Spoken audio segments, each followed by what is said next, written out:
Bernard Kern, bonjour. Bonjour. Alors 27 campagnes, plus de 200 lauréats. Votre fondation vient de relancer son appel à candidature pour 2014. Est-ce qu'il y a encore des talents alsaciens que vous n'avez pas récompensés? Oh là là, il y en a vraiment beaucoup parce que tous les ans, il faut savoir que nous, pour une campagne, nous avons à peu près entre 60 et 80 dossiers qui nous sont proposés. Sur ces 60 ou 80 dossiers, en bout du compte, on en récompense 4. Mais ça veut dire que dans tous ceux qui restent, il y en a encore énormément qui sont de très bonne qualité. Alors aujourd'hui, de multiples fondations ou associations décernent des diplômes, des hirondelles ou des trophées. Vous considérez-vous comme plus légitime que d'autres en raison de votre antériorité ?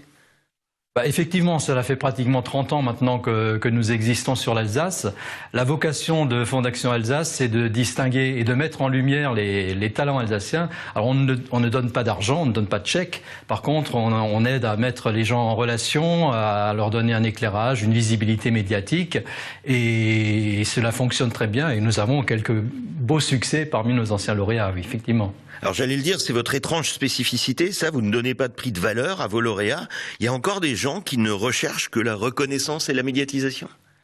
Il y a deux choses. Dans les prix que nous remet, il y a deux catégories. Il y a les prix qui sont les talents d'avenir, qui font l'objet de notre campagne actuellement. Là, ce sont surtout des gens qui ont un projet émergent et qui ont surtout besoin de se faire connaître. Et en cela, la Fondation Alsace les aide beaucoup. La deuxième catégorie, ce sont ce que nous appelons, nous, des grands prix. Ce sont plutôt des prix pour distinguer et récompenser des personnes ou des projets pour l'ensemble de leur œuvre. Ça, souvent, ce sont des gens qui n'ont plus besoin forcément d'un soutien financiers et qui sont beaucoup plus preneurs d'une reconnaissance médiatique et puis de la part des Alsaciens aussi, puisque c'est un peu la particularité de Fondation Alsace. Alors ces dossiers de candidature qu'il faut remettre avant le mois de juin, d'où viennent-ils? Est-ce que ce sont les candidats eux-mêmes ou ils sont dénoncés par des amis bienveillants?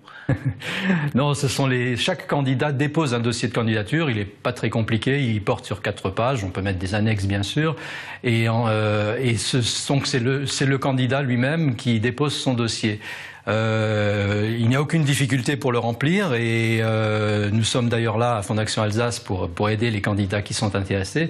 Mais ça fonctionne aussi beaucoup par le bouche à oreille et parce que nous appelons, nous, le réseau des talents d'Alsace, c'est-à-dire les anciens lauréats, il y en a 200 maintenant, qui parlent autour d'eux et qui disent du bien de Fondation Alsace et ce que ça leur a apporté après la remise du prix. Alors dernier point, il y a une nouveauté en 2014, un trophée développement durable pour une entreprise qui s'est engagée dans le domaine. Alors vous pouvez donner un tuyau aux futurs candidats. Est-ce que vous allez être surtout attentif au respect de la nature ou de l'humain dans ce dossier? Alors le prix du développement durable, c'est quelque chose qu'on a souhaité rajouter dans le cadre d'un partenariat avec un de nos mécènes et qui va être destiné de façon préférentielle à une entreprise. Il faut savoir que les autres prix il n'y a pas de catégorie, c'est ouvert à tout le monde. Cela peut être dans le domaine culturel, dans le domaine artistique, scientifique, médical, sportif, voilà, tous les domaines sont accessibles. Le développement durable, il y a forcément 3 composantes. Il y a la composante écologique, environnementale, il y a la composante économique également et la composante sociale.